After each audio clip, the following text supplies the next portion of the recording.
आता पाहूया टॉप 9 मोठ्या बातम्या।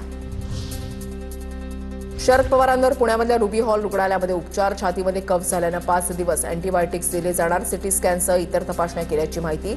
सध्या पवारांची प्रकृती स्थिर असल्याची सुप्रिया सुळेंची ट्विट करत माहिती।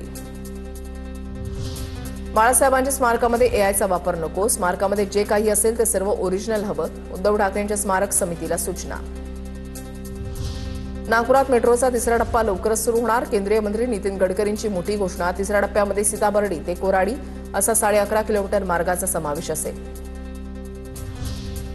काँग्रेसच्या पुढील सर्व निवडणुका स्वबळावर लढवण्याच्या तयारीत। 17 तारखेला प्रदेशाध्यक्षांच्या उपस्थितीमध्ये राज्यामधील सर्व जिल्हाध्यक्षांची आणि महत्त्वाच्या नेत्यांची बैठक। स्वबळासंदर्भात चाचपणी काँग्रेसकडून केली जाणार।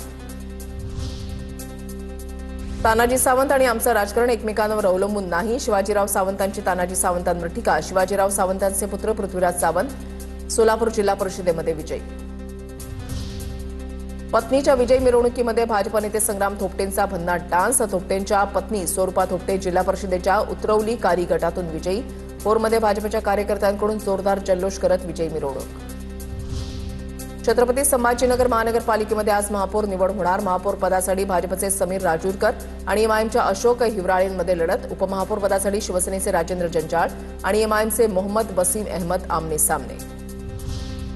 मालेगाव महापालिकेमध्ये शेख कुटुंबातून चौथ्यांदा महापौर, इस्लाम पक्षाच्या नसरीन शेख महापौर। कुटुंबामध्ये 5 नगरसेवक, मालेगावमध्ये इस्लाम पक्ष सर्वात मोठा ठरला। नांदेड महापालिकेमध्ये आज महापौर उपमहापौर पदाची निवड होणार। महापौर पदासाठी भाजपच्या कविता मुळे उमेदवार, उपमहापौर पदासाठी दीपक सिंह रावत यांचा अर्ज।